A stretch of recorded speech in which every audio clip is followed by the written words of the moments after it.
Tim, should we tell the listeners how to join the Golfweek Amateur Tour? Yes, of course. We should probably do it now before we forget, though. I agree. It's simple. All you need to do is go to amateurgolftour.net, click the Join the Tour button, and pay your local tour's membership. Thanks, Chris. Membership for 2024 is open, so register today to join the oldest, largest, and best amateur tour in the country. And remember, this podcast can be found on all the major platforms. So make sure you like, download, and share it with all your friends and family. Chris, that's a great idea. Now, on to the show. All right, Chris, welcome back to the post-Memorial Day, pre-Father's Day episode. How things going? They're going good. It's was good to hear all the great responses from our Memorial Day episode. I think it was a great idea that you had, and can't wait to have our next special episode whenever it comes up. Yeah, and we'll talk about Father's Day in the closing, along with we had two regional majors over Memorial Day weekend. We'll mention the winners, and I know you have a regional winner, which is awesome. Yes, one of our sea flatters won. We'll talk about that later, but super proud of with the way they went out there and represented our tour.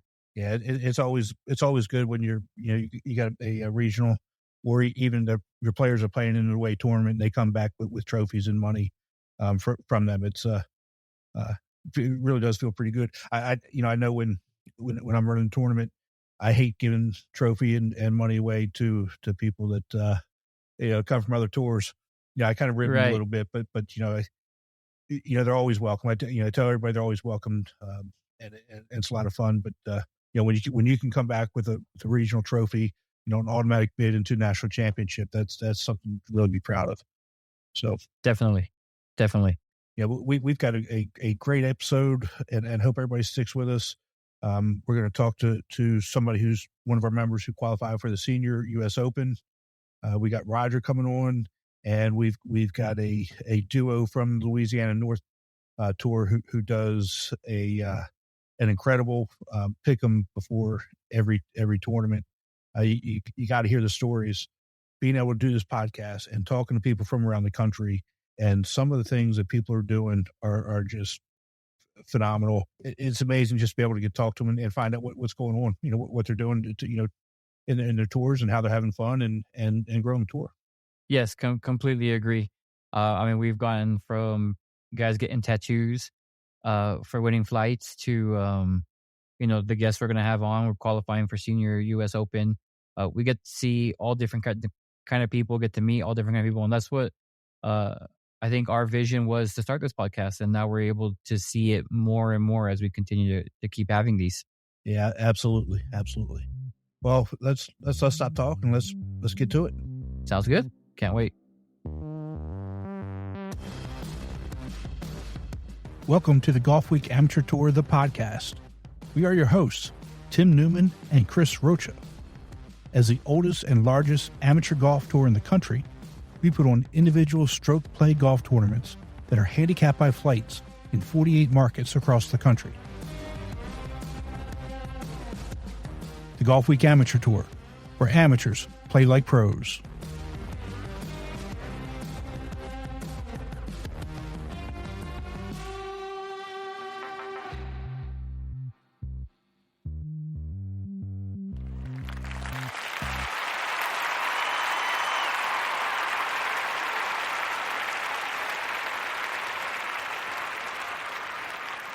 All right, Chris, welcome back, bud. Hope you had a great Memorial Day. Yeah, it was good. Got to relax a little bit. Had a senior event. So because I'm not a senior, I just play along with them. Shot a 79 with Gabe watching, so it was kind of nice to just give him a little teaser for our upcoming combo event and Ryder Cup coming up. So it was a great weekend. Well, two things. 79, that's great. Keep it up. But, all you have to do is, highlight your hair with a little bit of gray. You could pass for a senior if you want to. I don't think they'd appreciate that. I got to spend the weekend with the grandkids again.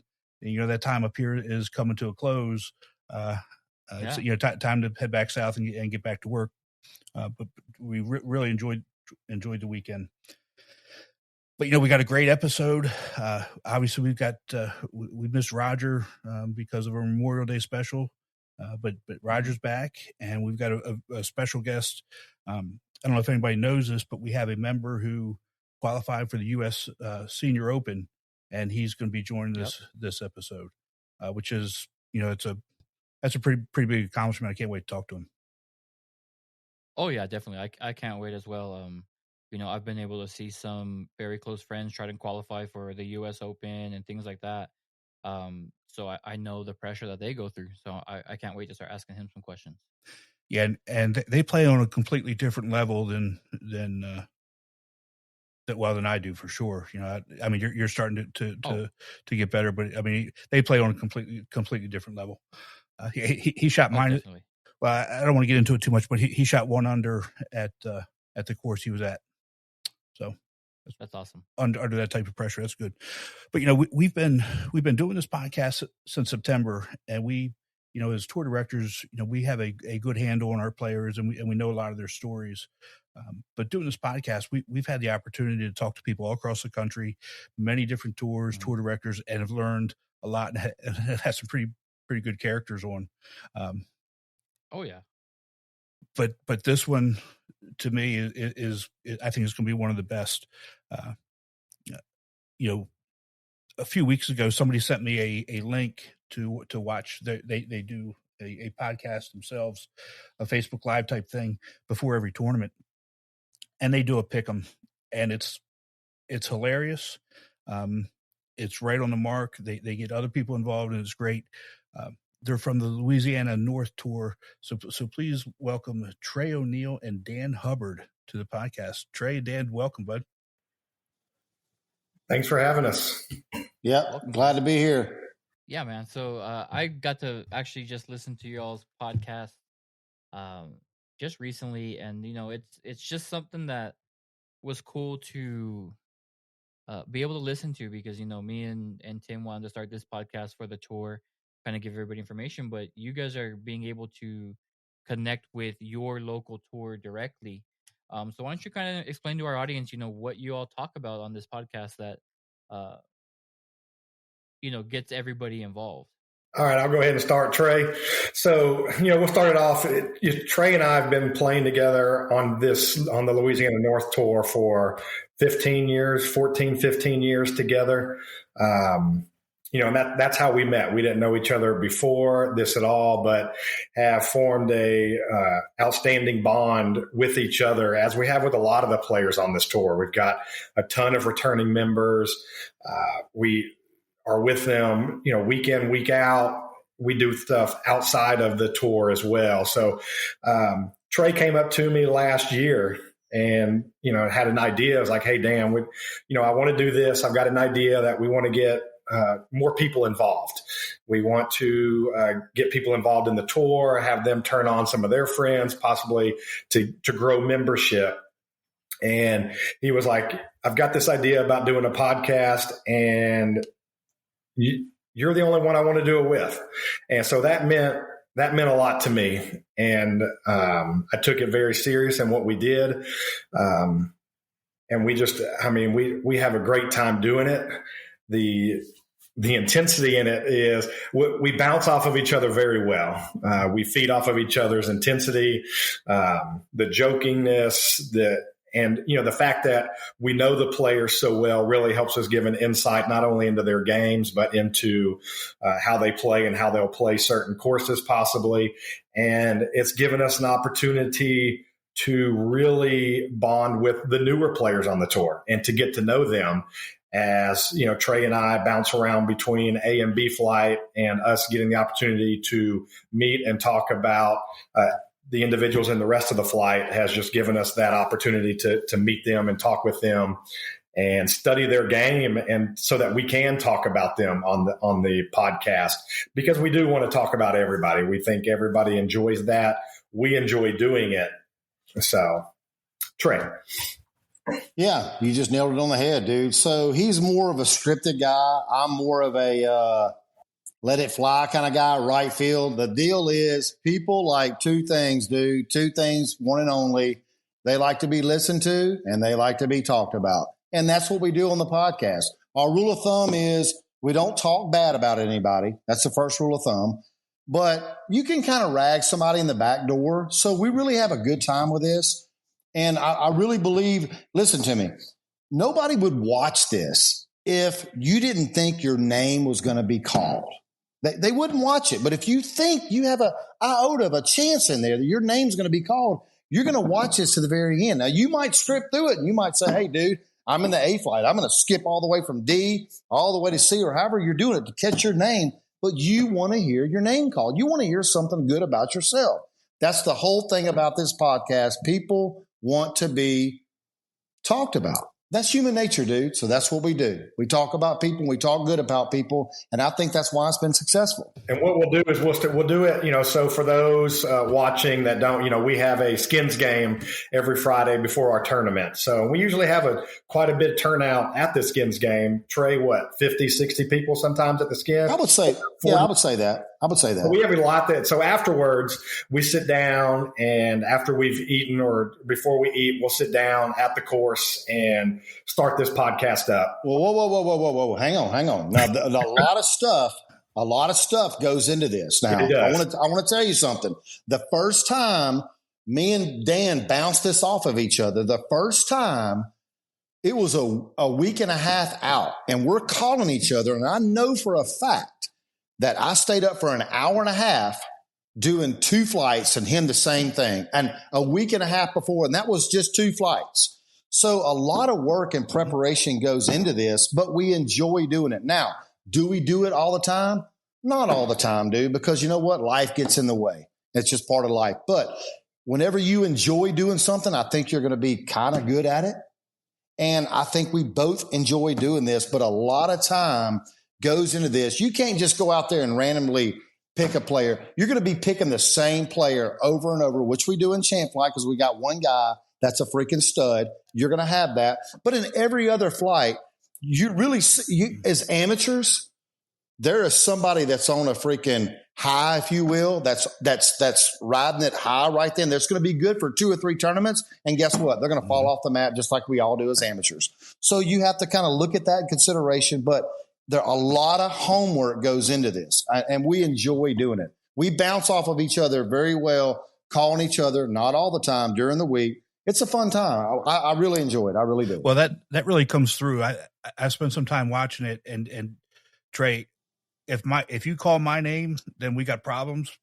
Because I might call your name. If I play with you in the skins game like I do some of these guys and you do good, because let me tell you what happens sometimes. There'll be some guys that'll come in there and they'll play good and I'm bragging on them. And they go, and this has happened after about a year. They'll come up to me and say, Trey, I'm being honest with you when I say this. Please don't mention my name. Because sometimes I have a curse on them. You know what I'm saying? That's just part of it. And I'm like, dude, no.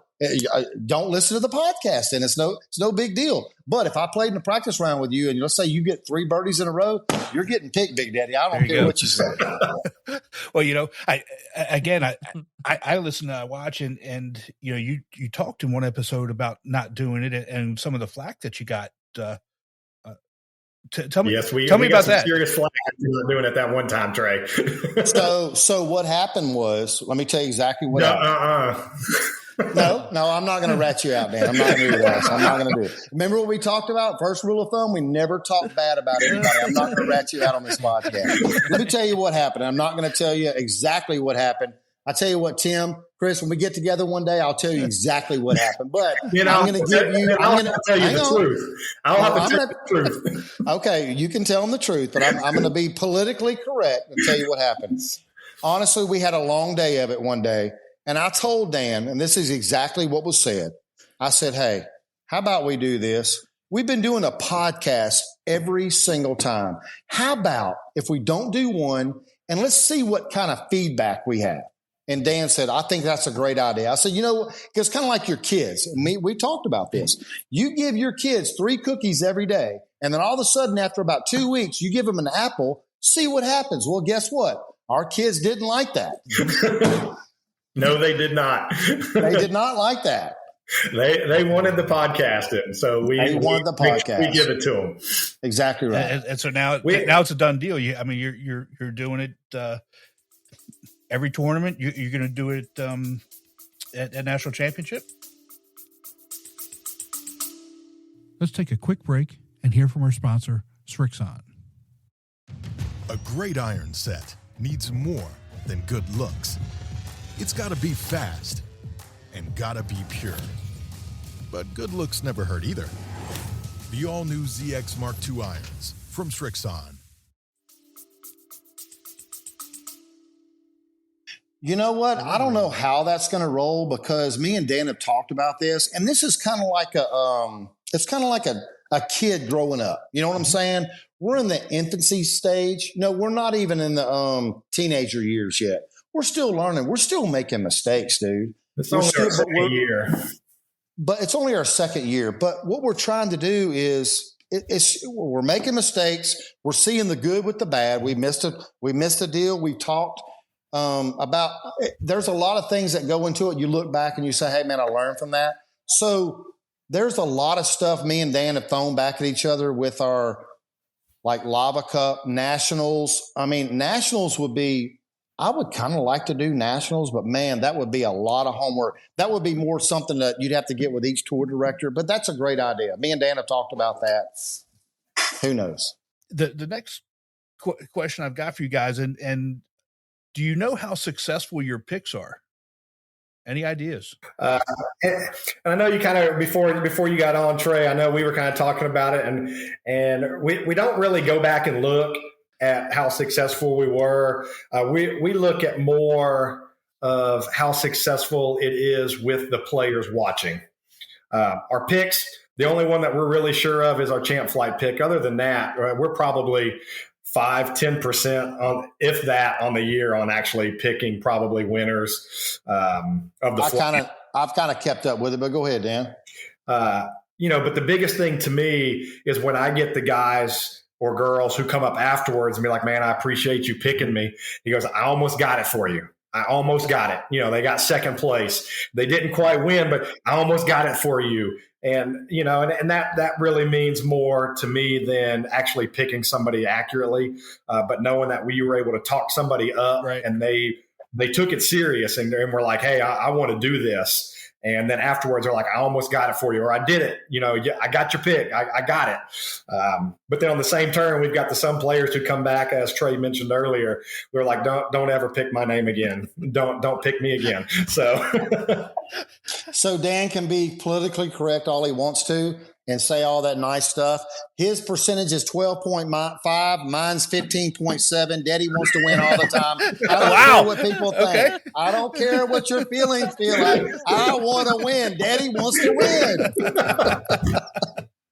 I'm playing. It's all about the players. It is. Dan, he nailed it right on the head, but I am up on him 0.7%, just a sec. Well, but technically we had guest speakers last time and Trey vacated the video. So none of those picks were your percentage just went down. It just went down. Okay, you want to get in? We're not going to get into this like last time. You said when we missed the podcast last time. I'm not going to throw you under the bus. You know why? Because I stick by my number one rule. You never talk bad about anybody. And I'm going to stick by that rule. But that's not talking bad. That's not talking bad. Hey, shut it down, baby. Shut it down. Here, we're done. We're done. Anyway, right. Yes, it is about the players. The percentage wise, we did think about this though, Tim. We did think about this. We thought about like if perhaps we could get like a sponsorship from just say Edmund Watts or somebody, or not Academy, but somebody local. Sleeve of Pro V1s. If we picked a winner and the winner was picked, a sleeve of Pro V, something that would That's a good idea. Give something back to the player. But I mean, we've talked about that, but you know what? Our deal is we kind of get wrapped into it, dude. And yeah, I don't know. We thought about something like that and kind of keep a percentage thing. And maybe at the end of the year, the player who won 2 times or whatever, I don't know. We thought about, we thrown a lot of things around like that. Well, again, the idea that you're getting everybody involved, that you're talking about them, and whether you pick them or not, everybody on the tour is involved. Which is great. And if you can get a sponsor to be able to give product away, again, that's a bonus, because again, that's the value add gets more people involved, wanting to get whatever it is. Right. So, which I don't know if it'll come to that. Well, I mean, that's just some things we've been throwing around. I mean, will it come to that, dude? I don't know. I don't know. We want to grow. We want to grow the tour with this, but we also want to grow this as well to make it more exciting and interesting for people to want to watch and to want to see it and to just get involved. So, like having the guest people come in. We've only done that 2, maybe 3 times total in the last couple of years that we've done it. But getting that, I think that's something that we may want to bring in and look at more as well, just to get more people involved because they want to. I mean, when we're doing this podcast, when we first started doing it, it was me and Trey, and that was it. Now, when we're doing it, there's just a ton of people standing around watching us do this versus just watching it live. That's a lot of pressure too. That's a lot of pressure, because then you have to talk in front of people, and you can't mess up. But you know what, though, Tim, you get over that after a while, because it's just like me and you talking in my living room. The best thing for you to do is get you a wine or a Michelob Ultra or something. You'll chill out. But I will tell you this: we have. I told Dan, I was like, I want to step away, and I want some people to come in, and I think people like that, man. I think people like to. Hey, what did we talk about? They like to be listened to, and they like to be talked about. That's just human nature, dude. So I think people like to step in there, and they kind of want to do that. Tim, you gotta get those nerves out. Yes. No, Tim? No, Tim needs to get those nerves out, because if we're gonna go live at Nationals. Hey, you can do it. Timbo, listen to me. Timbo, just give me a bottle of bourbon and I'm good to go. I'll be fine. Well, hey, first of all, we got to get that face in the screen, in the middle of the screen over there. Come on, move to your right. Move to your right. Move to your right. There you go. Wants to see this. Step number 1 accomplished, baby. You're on the right trail now. I'm telling you. God. You're going to rock it. You're going to rock it. Boom. Now, I want those earphones. Send me some earphones. Oh, my God. I say I got the face for radio and the voice for silent movies, so nobody wants to hear me. Nobody wants to see me. We're good to go. Yeah, well, hey, I like to see you. Hey, I think you're doing an awesome job, both of y'all. Thanks, I'm telling y'all, you guys you can just tell in somebody's voice on y'all's first one to the one y'all's last one. You guys have rocked it. But I really want to do this. Listen to me before y'all go live on your first live. You need to let me know when that happens, because I want to watch that. Actually, we're probably going to do it at the regional in Branson, not Branson. In where are you going, Chris? Missouri. Oh my gosh! You know what I'd love to do? I'd love to save my money, come up there, and just stand in front of y'all when y'all do that live. I'd love that. I'd give my left leg for that. Trey, I'm not going to be there. I'm going to be in my office. It's going to be Chris's by himself. Okay, I'll pay to go to your office then. How about that? You guys are doing great, man. Thanks. You're doing awesome. So you guys obviously are having a good time doing this, and you're playing with a bunch of different people. Who is your favorite person to play with on tour? I'll let Dan go with that one. I'd have to think about it. There's just so many. It's hard to say I've got one favorite person to play with. I mean, I've got some of my best friends in life I've met through the tour. I've got one of my good friends. We just went to the California Regional together this past weekend to play there at the PGA West courses with Don. Had a great time. But I met him 4 or 5 years ago on the tour. I'm his best man at his wedding. So, I mean, it's these relationships. I've got more relationships that I've built through this tour than I do outside of it. And so to say there's just one, there's no way for me to quantify just one person that I would say is my favorite to play with. Now, I will say one person that I want to play with that I haven't yet to play with would be our champ flighter that we always pick to win, just to be able to watch him play, because he's just that good. He's shooting 2-3 under every round. Played college golf. He's just out. So just to be able to watch him play would be something I'd like to do, to be honest with you. And that's Chuck Spears. I do like playing with Trey every now and again, though. I would have to go. I'm not going to, there's nobody, dude. Look, here's the deal. When you do this podcast, you have to be a certain person. You have to be somebody that likes to talk to people, listen to people. And I like to listen and talk to everybody. I like to play with everybody. I can honestly say I have not run into anybody that I would not want to play golf with. Now, I will say there's some people that are slower than others, but it doesn't mean I don't want to play with them. So, man, there's not just one person. I will tell you, I will go out on a limb and say this. I'll tell you this. One of my most favorite people to play golf with is going to be a guy from Virginia that we have our Ryder Cup against, Johnny Lederer. He's one of my favorite. He's one of my favorite people, and I don't even know to play with, just to be around, if that makes sense. But it kind of goes like this. When you're around somebody all the time, you get tired of them. So it's good he's in Virginia because I might get tired of him. So it's one of those things. But yeah, Johnny Lederer, one of my favorite people to play with. You better say your wife. She already knows that. Hey, listen to me. When you marry your first cousin, they already know that. Hey, your kids are nothing to look at, but they're nice. Hey, you invited me on, big dog. Okay. Yeah.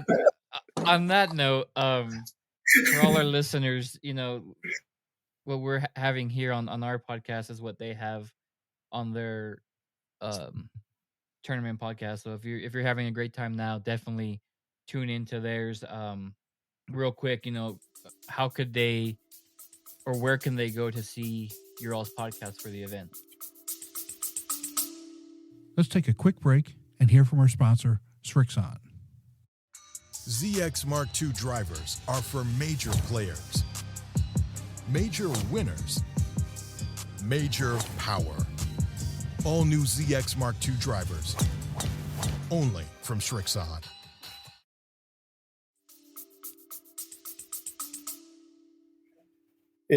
We posted, it's done live on our Facebook page for the tour. It's the LAAGT North Tour, and that's where we do. And they're all posted on there. The past ones, I try to just leave them on there forever. I don't, when I load them, it gives you the option to delete in 30 days, but I try to keep them on there in case somebody wants to go back and look at them. So they all should be on the page for somebody to go in and look at. I'll put the link in the show notes for everybody. They can just click it and go to the Facebook page. Well, Trey, Dan, we appreciate you coming on. It was a great time. We've had a lot of episodes where we're just laughing our heads off. And this is going to be one of those up there on top. So I appreciate you all coming down, spending some time with us. Not a problem at all. We appreciate you having us. Thanks, guys. And I'm going to end it on this right here. What I do on every one of our podcasts, I say, I'm going to tell you and Tim and Chris, do good on your podcast, because you know why? Daddy's watching. Later, dudes. All right, Chris. Those two guys, Trey and Dan, they're hilarious. If you listeners, if you haven't seen what they do, seen their podcast, see their Pickem, please log on, go to their Facebook page and watch it. You'll watch it every week or every time they have a tournament. Oh yeah, you showed me that last night, and it was just a fun time just to watch these guys interact with their players during the live podcast. What you guys got to hear today is basically what they do on a event basis. So kudos to them. I may have to find somebody that wants to do that with me and do that at my events, and take my nice microphone and headset with me. Yeah, again, you don't have to plug it in; you just have to have it there. Right. Nobody knows if it's recording or not. But they're having fun doing it. There's a lot of back and forth. They're joking around. Their players are around them, joking around and having a good time with it. And I hope they keep it up. And I hope that more and more people start watching. For sure, I think they will. So now we missed Roger last week. last episode because we did the special Memorial Day episode, so it's been a while since we've had him, but we're so glad he's back with us. Roger, welcome back, bud. Thank you. Thanks very much. I listened to that whole Memorial Day episode. I just want to say thanks very much for that. That was awesome. My son just served 8 years in the Army, and my dad was in the Navy, so I really enjoyed your show. Thanks to both of you guys. You're welcome. Thank you so much. I'm glad you enjoyed it. We've gotten a lot of good feedback from it. It's something small that we can do, as a tour to recognize, some of our members who have served, and obviously just some of those people that we interviewed are doing did some great things. And you were talking to Trey and Dan, so I just want to mention my last Lava Cup that I played in, my partner and we played against Trey and Dan in a match, and they beat us 1-up, but it was a great match, and those are great guys. We had a lot of fun. So that was a couple of years ago because I didn't go last year.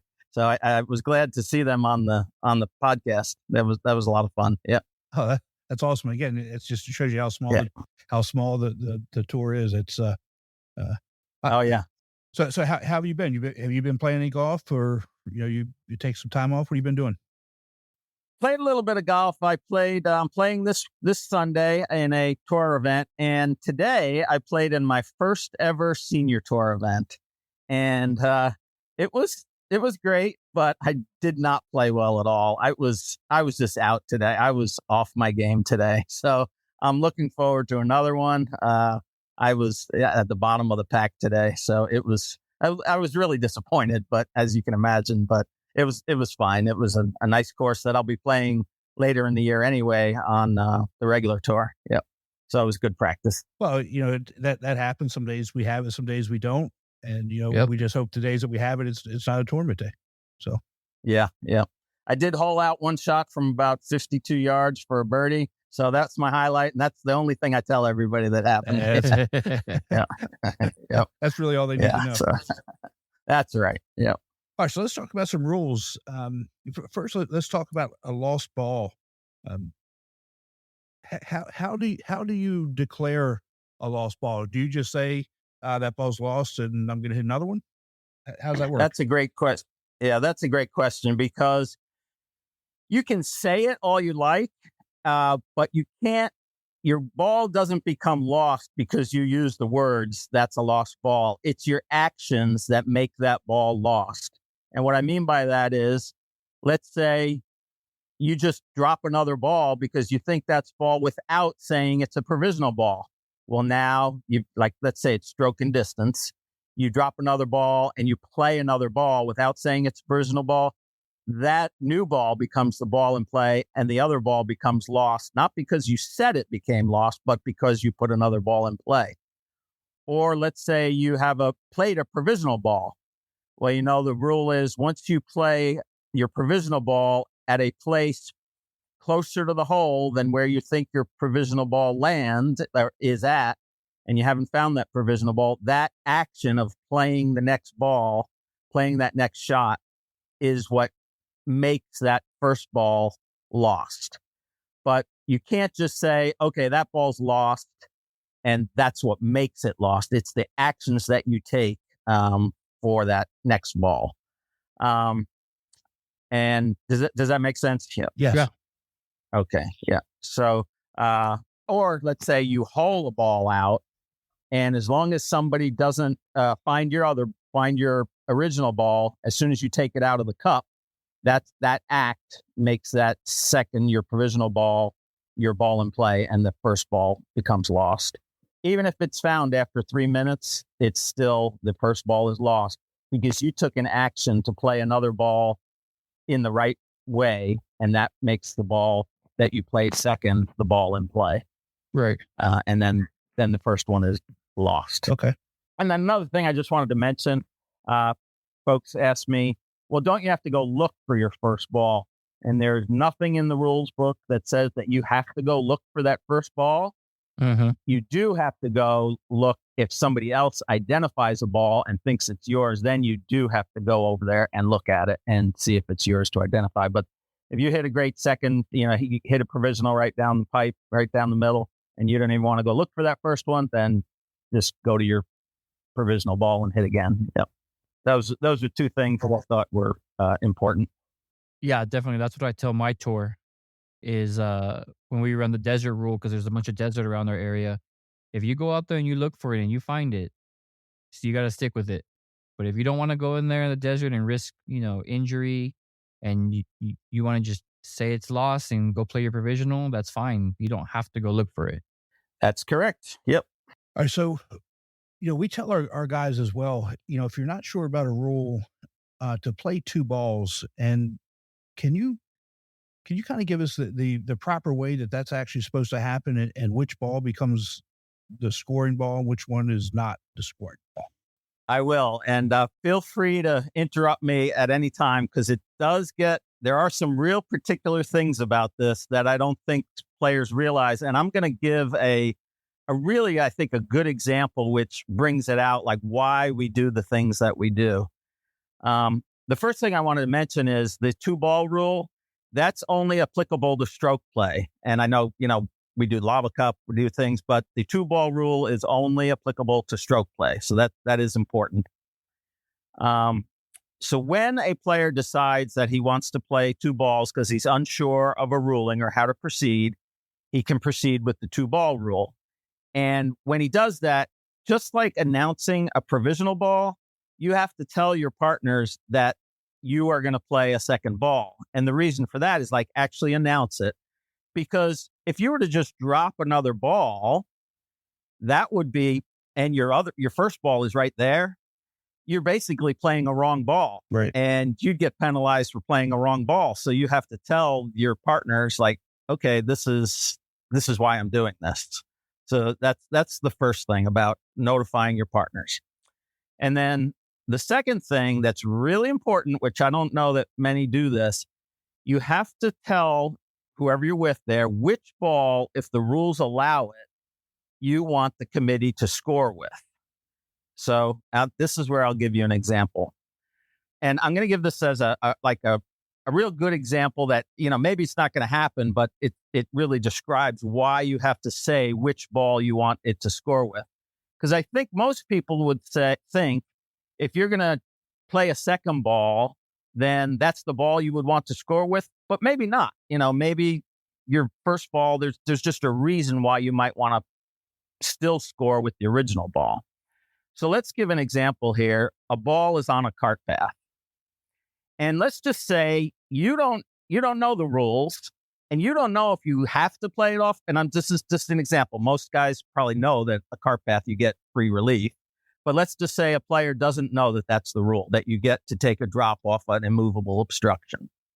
So he says, okay, I'm going to take a drop, take my free relief, and I want to score with that ball that I took relief with. Okay, I want it to count towards my score. So you're with me so far? Yep. Okay. So then he plays that ball, and let's say it's his second shot on a par 4, and he sculls it over the green, and maybe he goes into a hazard even. Then he plays the ball that's on the cart path, and he holds it. He holds it. So now he's got a 2 with that ball. He still has to play that other ball because that's the ball he said he was going to score with. And then let's say he takes him 3 shots to get in. Maybe he gets a bogey or double bogey. But let's think about this. Are you allowed to take a drop off of a cart path? And of course, the answer is yes. He proceeded correctly. So even though he got a 2 with that other ball, he has to take the score with the ball that he took the drop at, that maybe he gets a 5 or 6. And that's why you have to declare which ball you're going to score with. Because you can't just say, oh, wow, I just hold out. I got a 2. I'm not even going to play that other one. So right. Do you follow me on that? Yes. Let me ask this question then. So let's say you hit the ball and you think it's ground under repair, but it's not marked. So you're going to take a drop. Okay. and then that's going to be your second ball in play with the first ball still in the area that is not marked ground under repair. Right. So there's no penalty for the drop, but you're going to play that ball, and let's just say that it isn't. You say, I'm going to play. This is going to be the ball I want to score with. If it's determined that it's not ground under repair, do you have to take the drop penalty for playing that ball? Well, you still played the ball that was in the ground under repair. Right. You still have to play both balls. So since the ball that you took the drop with was not allowed, that ball, it's like it never happened. You still score with the ball that was in the ground under repair, because it wasn't really, the committee says it wasn't ground under repair, is what you're saying. So you're scoring with that ball, the original ball, basically.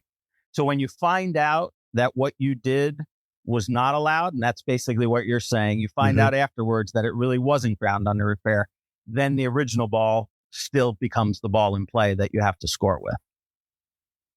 Now, if you're always playing that original ball, if you do something that both balls for some reason shouldn't have been played the way they were, then it becomes the committee has to determine, did you get an unfair advantage? And basically you could get disqualified. That rule where you, the term is, I can't think of the term right now, but if it was like gave you 100-yard advantage or something like that, then they could actually disqualify you. But usually that's not going to be the case, because you're playing that first ball from where it lay. Right. Yeah. Right.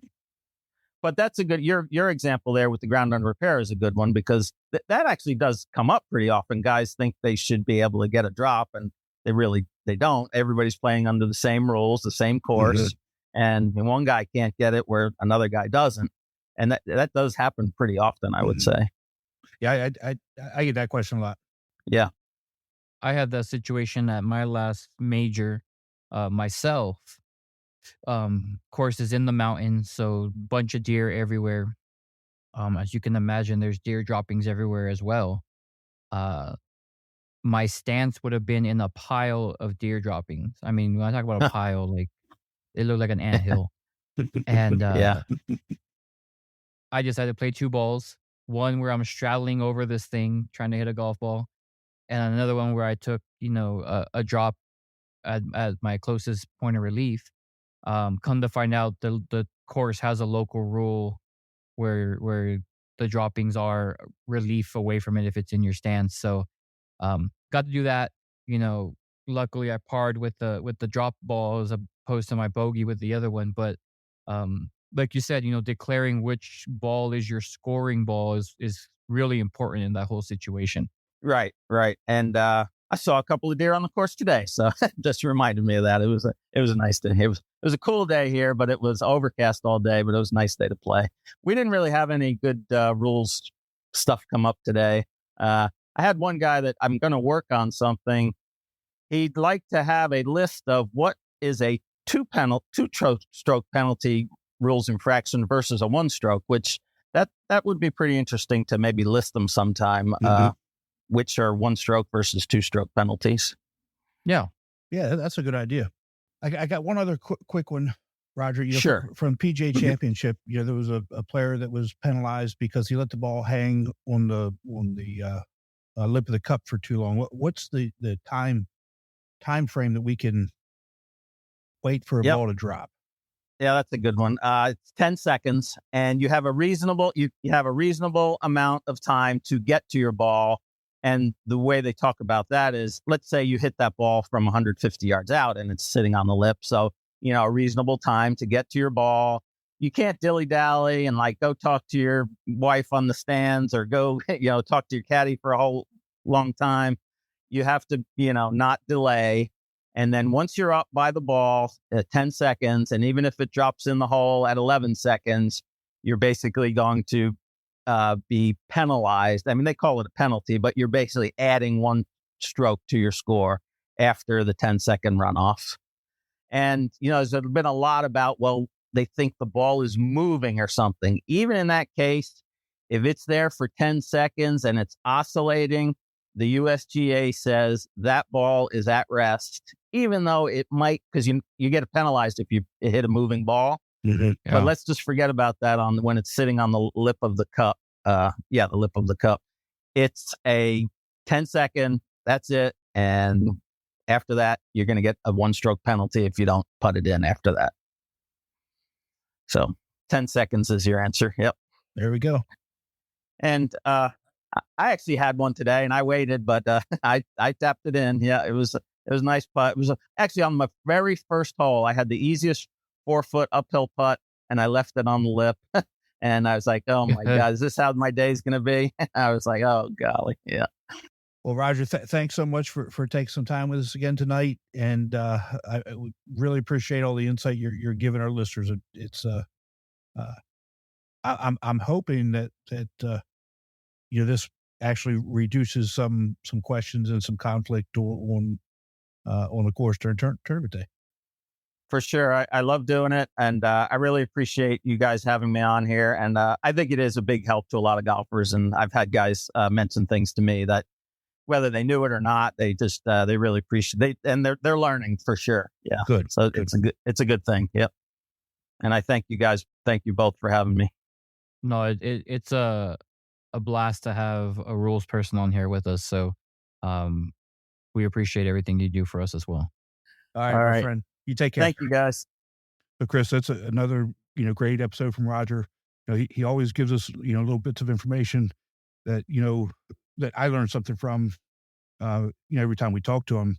And obviously I'm not a rules expert, but as a tour director, I think I've got a pretty good handle on a lot of those rules. Yeah, definitely.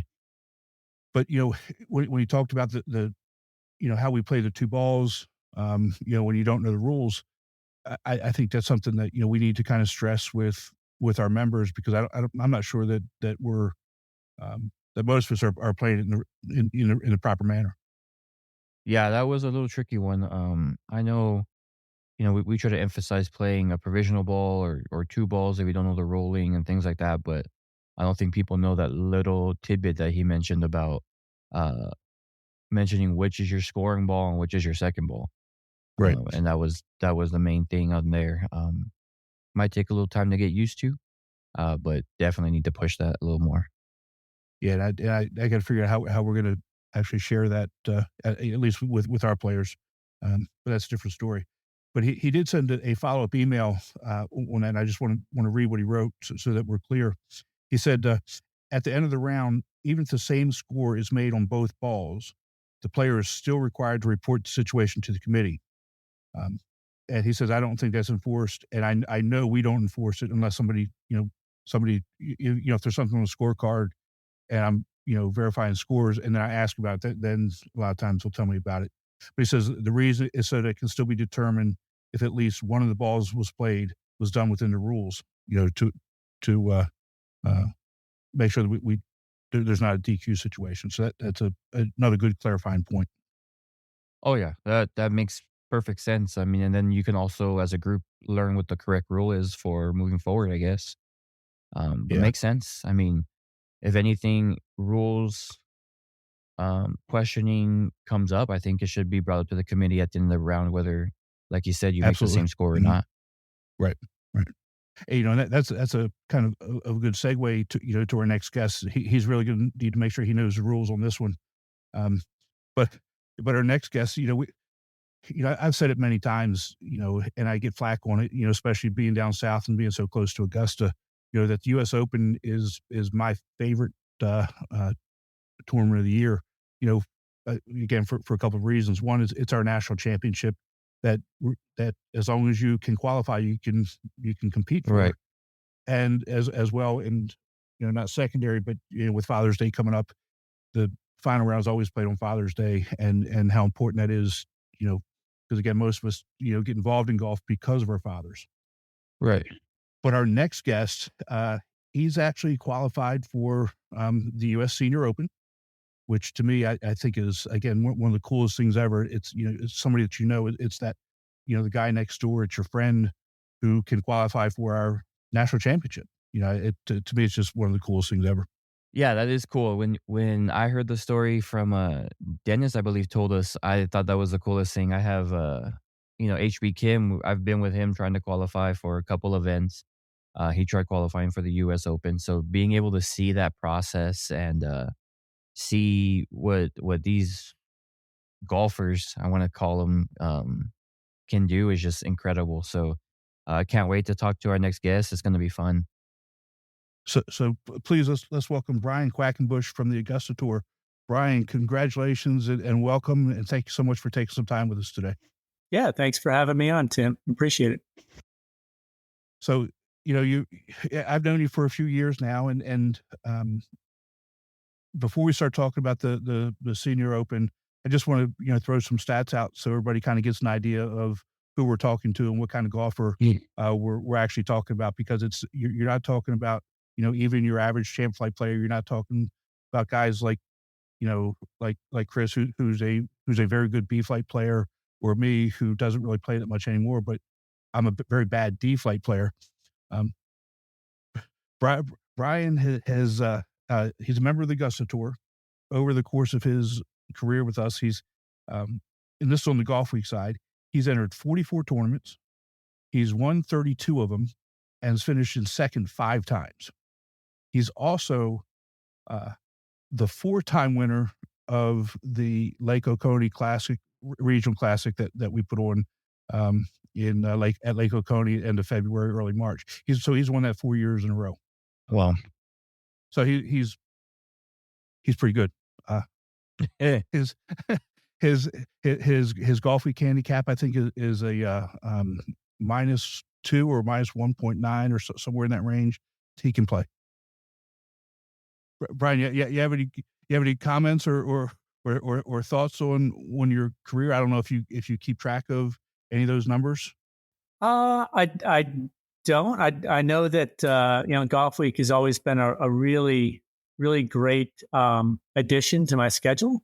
I just recently started playing the Senior Tour over here in Augusta, also that Steve Kubik sprung up a couple of years ago. So I play a lot of regional kind of state events, and love that I've got the AM Tour and the Senior Tour as opportunities for quick 1 or 2 day events in my area as well.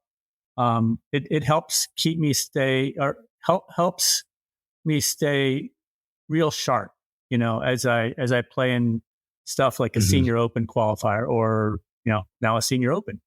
Right. So I'm real grateful for having those events around, and even being able to travel a little bit over to your event at Lake Oconee.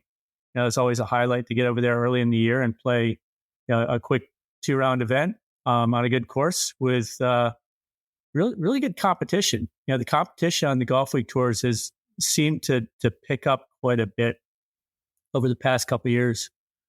This year, I think at your event over at Lake Oconee, I think it was Lance Holcomb came in second, but we were neck and neck right down the last hole, and I think I needed to get it a few under par in the last round in order to cut him by a shot. I think he's got like a 62 or a 63 down on his home tour down in maybe Jacksonville too. So you're seeing better players play over time. So it's getting harder to kind of accumulate those trophies along the lines of that trophy count you mentioned earlier in the session. But it's great. Yeah. So at Oconee, you beat Lance by 1 stroke, and somebody else who I brought up on the podcast before, Corbin Holt out of out of Alabama. You beat him by 3 strokes, and he can play. He's a very good golfer as well. Along with some of the other names that were there. You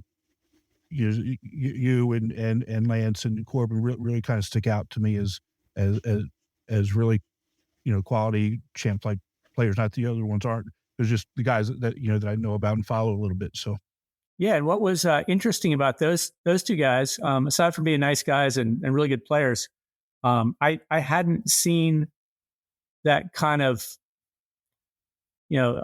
almost like new college type of player in a while. I hadn't really seen much of that at all on the Golfweek tour. And what I'm talking about when I say that is these guys that have 120 mile an hour club head speed and just destroy the ball off the tee. Both those guys were, probably 300 yard carry. So really impressive as far as, from a distance standpoint. But I'm starting to see that more and more on the Golfweek tour. So you did your qualifier on May 22nd at Long Cove, and obviously it's a good field. There's some other names in there that I recognize, from the tour that try to qualify, but you finished an even par 71. Tell us a little bit about the qualifying and the process and how the day went. Yeah, sure. I've done dozens and dozens of these USGA qualifiers. So it's an interesting mentality that you kind of need to get into in order to be successful. And that is that you have to try to not focus on score whatsoever. You're going to get weird stuff thrown at you. You're going to have, ups and downs in the round. And it's real easy in a one-day qualifier, and especially like a USGA one where you think you have to shoot an unbelievable score. It's easy to get out of that mental state of just one shot at a time. So I remember I actually played the practice round the day before with Davis Borland. He was the other qualifier from the site. Just the two of us. We just happened to run into each other in the first tee, and we got there about 4 or 5 holes into it, and Davis was like, "What do you think's going to make it through?" And I was like, "I don't know. I kind of don't care. I'm going to get out there. I'm going to try not to care as much as possible and just focus on the shot." Because I've seen 71 get through this one in a U.S. Open local qualifier. I've seen a 71 get through in a nationwide tour qualifier before. And you just never know. This one was really along the lines of one of those you never know kind of qualifiers, because I had a feeling that 2/3 of the way through the round I probably wasn't that far off, but I also didn't feel real great about it. So I just kept plugging away. Finished up, and it's even par 71, made a real good par in the last hole, and kind of started talking to some people. It's like, hey, I'm 2 shots better than anybody in here. But we had half the field out there still. And Davis had finished right in front of me. He also shot 71. So we're talking about, saying, 71, we're going to have to wait and see how this shakes out. But I don't think either one of us felt great about it. And the more we just sat around kind of hitting the refresh button on the scoreboard, he just kept saying, well, we dodged another bullet there. Well, we're doing pretty good. Still hanging in there. We ended up both making it without a playoff, which was really surprising. And that just proves that you never know. And you just got to keep plugging away and see how the scores shake out at the end. I like that mindset because, I take that into my tournaments when I'm playing. Just not look, play the best you can. If you have a good round, if you have a decent round. And I think I'm going to take that advice, when I'm out there helping out some of my local members trying to qualify for things like that. Because I think we have the mindset of what's going to win it as opposed to what can you do as the best for that event. So I really like that mindset, and kudos to you on being able to do that at a tournament at that high level, and just do the best you can and see how it shakes up at the end.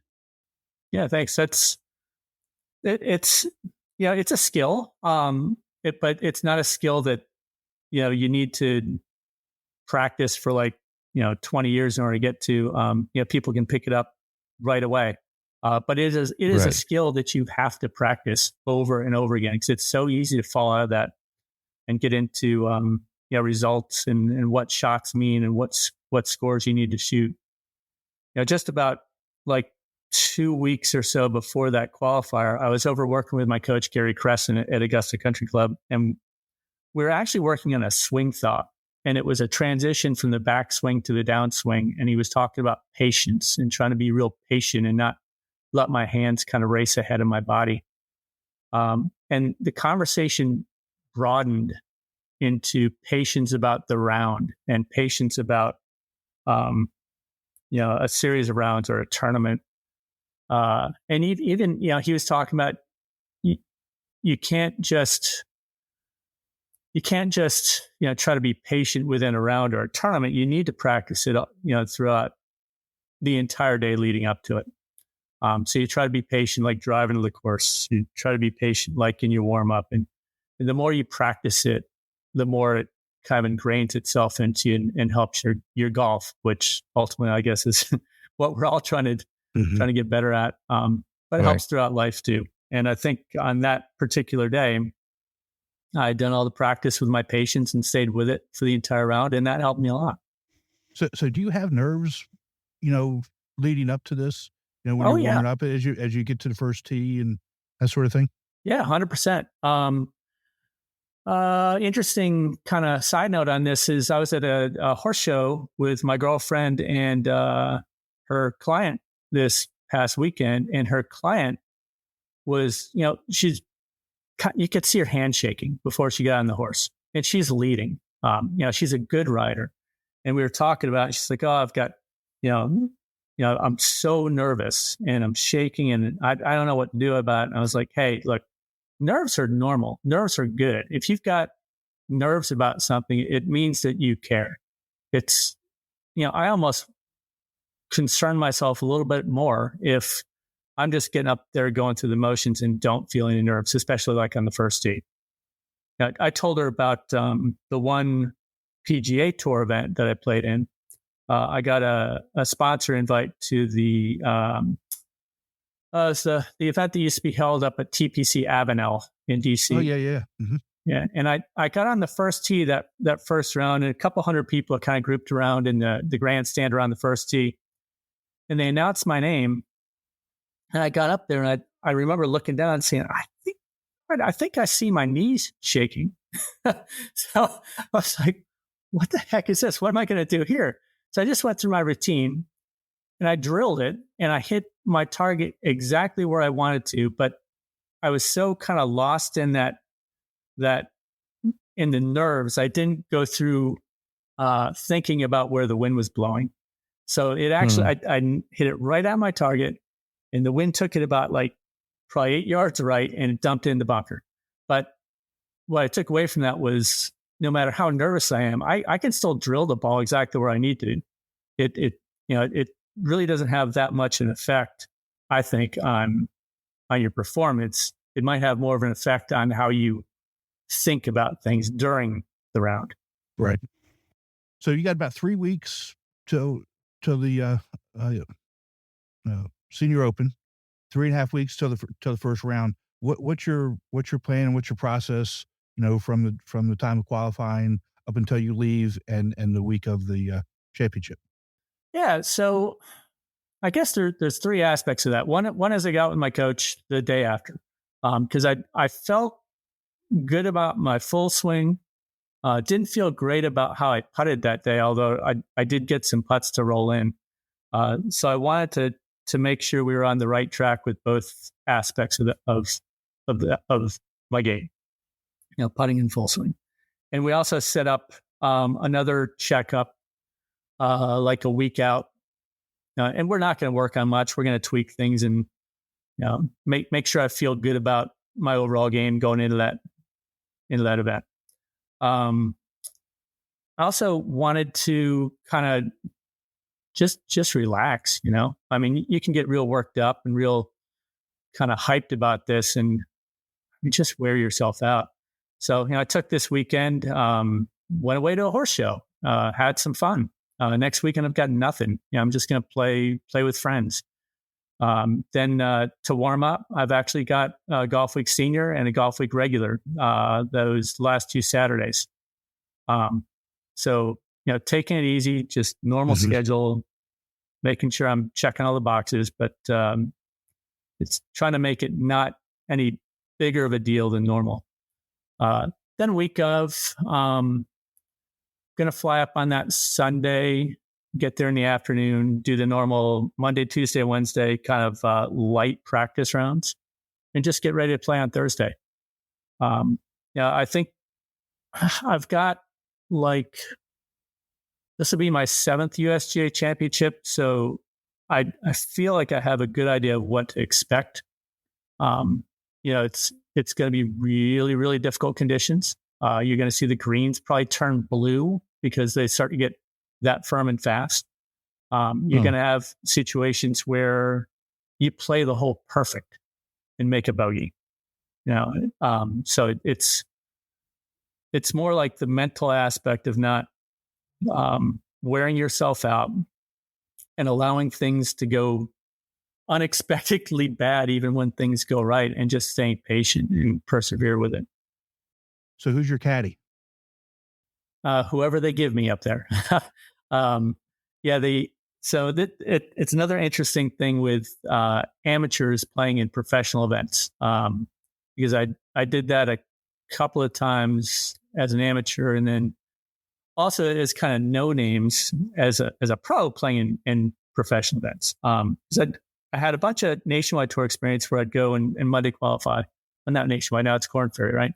I'd go and qualify on Monday, and then you got to find a caddy, and I'm in Wichita, Kansas. I don't know anything in Wichita, Kansas, so you got to walk out to the parking lot and find a guy that doesn't have a bag that week. So you try to point your finger at somebody that you think is going to help you out, but they're not expecting to make a lot of money that week. Same thing with AMs playing in professional tournaments. They're obviously not going to make anything off percentage of winnings. Right. So you're looking at paying them a monthly, or not a monthly, just a fee for the week. So they're not really making that much money. So you're not going to get, this magical, amazing caddy that's going to shave 4 shots off each round. And then going to Wisconsin, is kind of a hike for me to bring a friend. So it didn't go that way. But they, the USGA sets up caddy options for you with the host club up there. And I just opted for whoever, the host club assigns me when I get there on Monday. Okay. Well, I've not been up to Stevens Point or that course, but we did the major at Whistling Straits for a couple of years, and really that time of year up there, weather should be perfect. And like you said, they're going to have the rough up and all those other good things for you. So, and for our listeners who don't know when the Senior Open is, it's June 29th to July 2nd at SentryWorld in Stevens Point, Wisconsin. Brian, thank you so much for joining us. I'll be watching. Obviously, I'll be pulling for you. And again, to me, this is the coolest thing in the world. So I wish you all the best, and we'll talk to you when you get back. Thanks. Really appreciate y'all having me on. No problem. Good luck out there. Thank you. Chris, I'm really glad that we had some time, or Brian had some time to join us. I think that's one of the coolest things ever. Somebody that we know, it's your next door neighbor, who's qualified for our national championship, and we talked about the nice guys on tour. The people that are on this tour, most of them are just really genuinely good people, and you really like to see when good things happen to good people. And I want to congratulate Brian and wish him all the best. Again, I'll be watching and pulling for him, but hopefully we'll see him on the weekend. Yeah, I got that off the interview, and starting this podcast and getting to meet all these different people. I'm starting to see that myself, that there are a lot of genuine people on this tour, which is awesome. Before I would just go to nationals, talk to the people I knew, and go on with my day or my weekend. But being able to do this with you, last year, just random people coming up to us and saying, "Hey, I've heard your podcast. Yeah. You guys are doing great." That was cool in itself. I just can't wait to see what happens for us moving forward. So, when I was, looking to see, if there were any other names who went through the qualifying process, and, there were a few names that kind of popped out. So like Brian did his qualifier at Long Cove. Also at Long Cove that same day was Joe Jaspers, who missed it by 3 shots. He shot 74, so he was close. Scott Roberts, also from the Charlotte Tour, he was in that qualifier. He's also a former national champion. And then up in Chicago area, they had a qualifier up there, and Danny Brown was he wasn't necessarily in the mix, but he was a player from our tour who was qualifying. So if there are any other players on the tour that were in this qualifying process and I missed it, sorry. It's just shoot me an email and we'll get you mentioned on here. But those are 3 names that just off the top that I recognize that went through this process, and good on them. Wish them the best and better luck next time. But really, Brian, go get them, bud, and we'll talk to you when it's over. Yeah, I would encourage any directors that do listen, if you know that one of your members is doing something like that, or has done something crazy, definitely give us a shout out. That's stories that we are looking for, things like that. No matter how big or small the tournament is, I think being able to recognize, all Golfweek and senior members that we have, that's what this podcast is for them. Absolutely. So actually, let's transition and talk about the regional majors that we had over Memorial Day weekend. Let's start off at Whistling Straits. That's near and dear to my heart. I know you and your crew came up last year and really enjoyed it, but let's recognize some of the winners. Yeah, definitely. I'll go ahead and get that started. Champ Flight. Looks like we had a playoff on that one. Kind of grinded through both days, but Mr. Green Matt from Cincinnati Dayton Tour took that victory 76-80, and then took the playoff. So congratulations to you, Matt. Yeah, and in the A flight, Paul Hess from the Philly Metro Tour shot a 2-day total 156 for the win, and he bested Kurt Bresner, who's now with the Arizona Tour, used to be up in Chicago. Kurt shot 159, so Paul won by 3 strokes. B flight, as we're looking at it, there was another playoff. So second playoff of the event. Dave Shook from the Indianapolis Tour took a 171 total, and got to beat the was hoping to be the hometown hero from the Milwaukee Tour, Mr. Matt Lyons. So, I mean, that's a close race. And if you look at that, the next one's 2 strokes back. There's 1, 2, 3 of them. So that was a tight race for B flight. Yeah. And Matt, I know from my time up in Milwaukee, I know he's a little bit disappointed, but his game has come a long way, to be able to finish, tied for first in a regional. Matt, good on you. Keep your head up. And I know we'll see you down the road on that one. But in the C flight, we had another playoff. Chris Bilba from the Chicago Tour and Alan Sather from Arizona both shot 2-day total 181, and looks like Chris came away with the win in the playoff. Yeah, I mean that shows how much talent goes out there to have 3 playoffs already, and as we move to the D flight, we almost had our 4th one. But Mr. Ed Monroe from the Milwaukee Tour was able to bring it home with a 2-stroke victory at a 187 total. Congratulations, Ed. Yeah, I'm just going to mention another thing about Ed. I know Ed from my time up in Milwaukee. He had a hole-in-one about 2 weeks ago at he played in the Chicago event at Harborside. So congratulations on the hole-in-one. Congratulations on the win. And, he actually is the assistant tour director in Milwaukee and has been helping Jeremy out, and has really, the Milwaukee Tour has come a long way. Now they've got, a local tour director. They're doing really good things and only getting better. So congratulations, Ed. Congratulations, Jeremy, on all the good things, and looking forward to seeing more things in the future. Yeah, definitely. Congratulations to all those winners. All right, so let's move on to the regional at PGA West, and the champ flight winner was Keith Pearson. He shot 77.80 for a 2-day total of 157. Those are some good scores. A flight, we had close victory from Mr. Derek Cantu from the Louisiana North Tour. Shot 79.73 for a total of 152 on the day. That's some low scoring on the second day. Absolutely. In the B flight, we have Brian Juglard out of the California Tour. He took the championship by 9 strokes. He shot 2-day total 161. Wow. With Troy Mayu, Louisiana North, coming in second with 2-day total 170. And C flight, this one is kind of dear to my heart.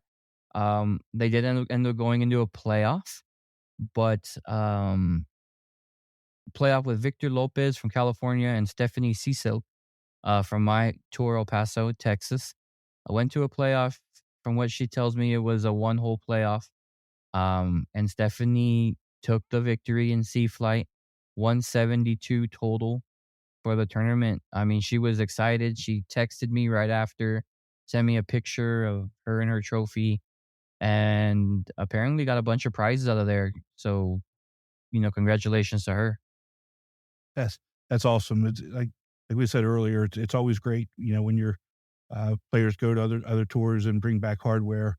But it's something really special when they go off and they win a regional major. So, Stephanie, congratulations.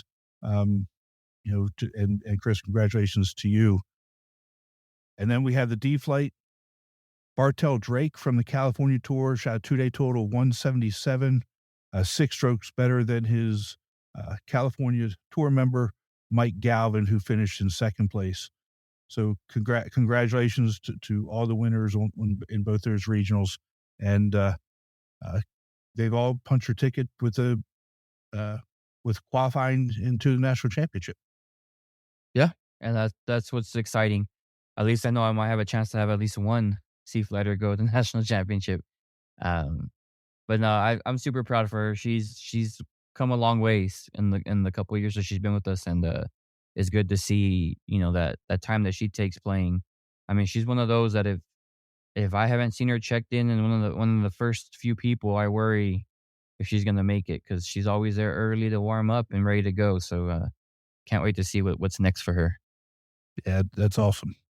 And you talk about players from your players for going and taking hardware at other tournaments. We had a tournament since we've been gone, and we had Luke Bohm from the Chicago Tour. Mr. Tattoo come down to Atlanta and play, and he actually won the champ flight.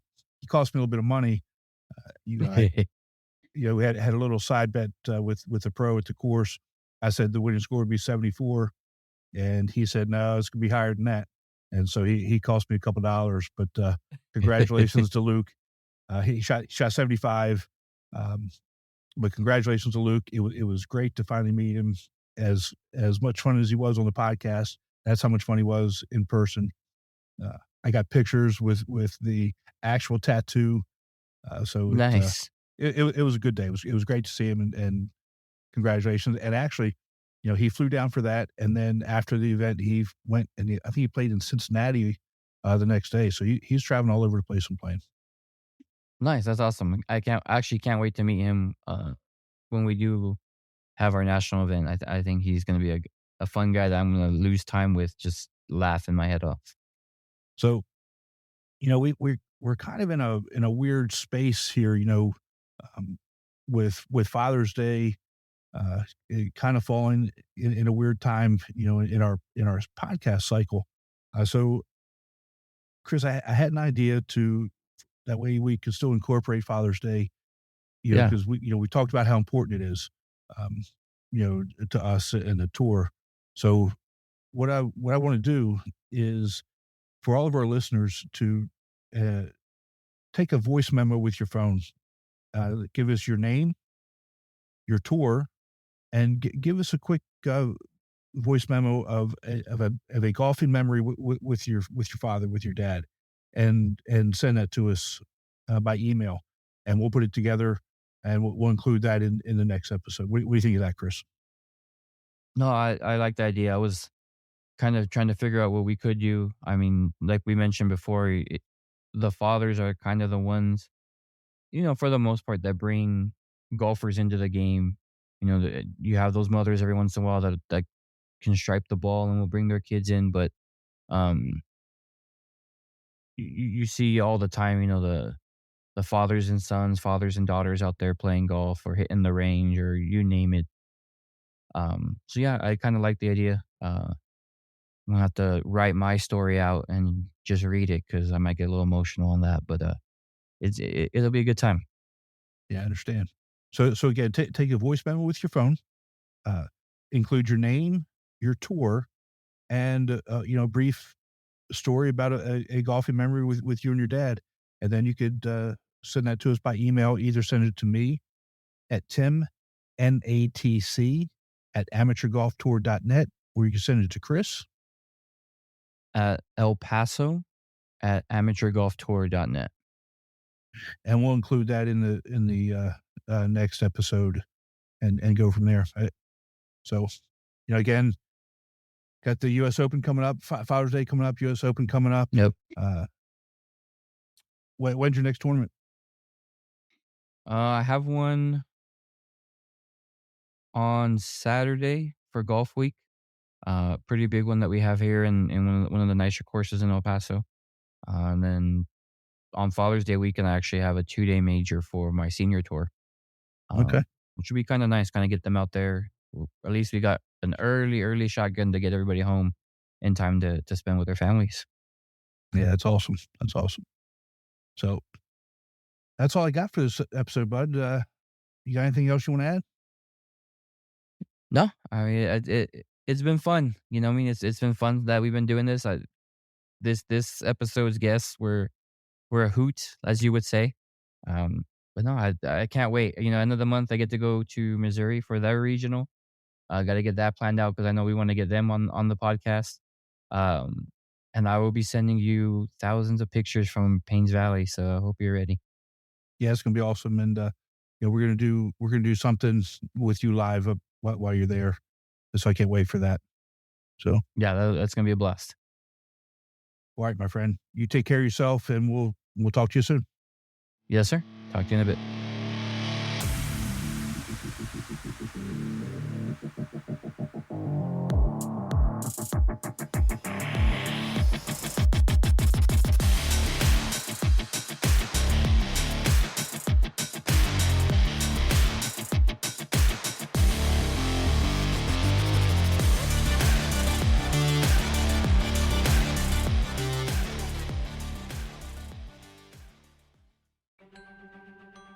Chris, we didn't do it again. What didn't we do? We didn't say how to join the tour. That's right. It's simple. All you need to do is go to amateurgolftour.net, click the Join the Tour button, and pay your local tours membership. Thanks, Chris. Membership for 2024 is open, so register today to join the oldest, largest, and best amateur tour in the country.